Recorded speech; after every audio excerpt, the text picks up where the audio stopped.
नमस्कार दोस्तों।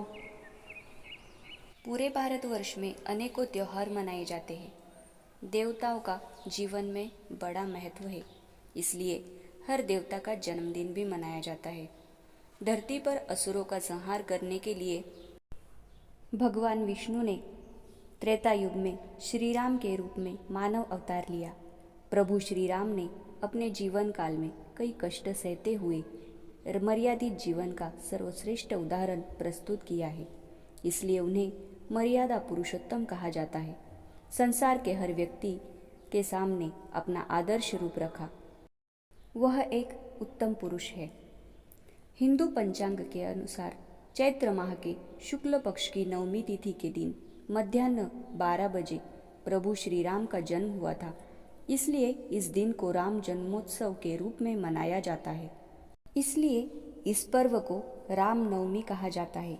यह दिन चैत्र नवरात्रि का अंतिम दिवस होता है। रामनवमी चैत्र नवरात्रि में आती है, इसलिए चैत्र नवरात्रि को राम नवरात्रि भी कहा जाता है। आइए जानते हैं राम जी के जन्म के बारे में।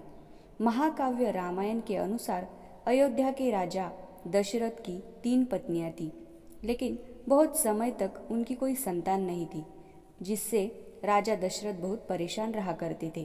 पुत्र प्राप्ति के लिए ऋषि वशिष्ठ ने राजा दशरथ को पुत्र कामेष्टि यज्ञ कराने का विचार दिया। इसके पश्चात महर्षि ऋषि श्रृंग से उन्होंने यज्ञ कराया और यज्ञ का जो प्रसाद था, खीर, वह अपनी तीनों रानियों में बांट दी।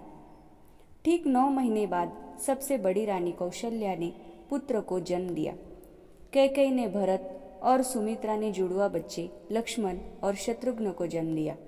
प्रभु श्री राम को भगवान विष्णु का 7वां अवतार माना जाता है।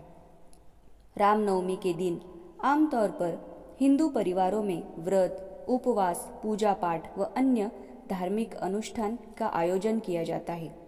घर पवित्र करके कलश की स्थापना की जाती है। श्री राम जी का पूजन करके भजन कीर्तन किया जाता है। प्रभु श्री राम के साथ माता सीता और छोटे भाई लक्ष्मण, इनकी पूजा की जाती है। प्रभु रामचंद्र जी के परम भक्त हनुमान जी की भी इस दिन पूजा की जाती है।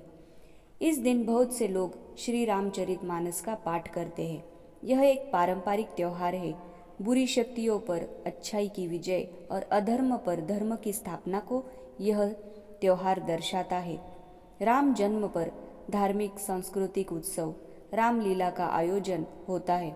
रथ यात्रा का पारंपरिक और भव्य जुलूस निकाला जाता है, जिसमें लोग भगवान श्री राम, माता सीता, लक्ष्मण और हनुमान जी की मूर्तियों को सजाकर रखते हैं। प्रभु श्री राम की जन्मभूमि अयोध्या में यह त्यौहार धूमधाम से मनाया जाता है। तो यह थी रामनवमी की जानकारी। आपको ये जानकारी कैसी लगे, हमें कमेंट करके बताइए और चैनल को सब्सक्राइब कीजिए, जिससे हर जानकारी आप तक पहुंच पाएगी।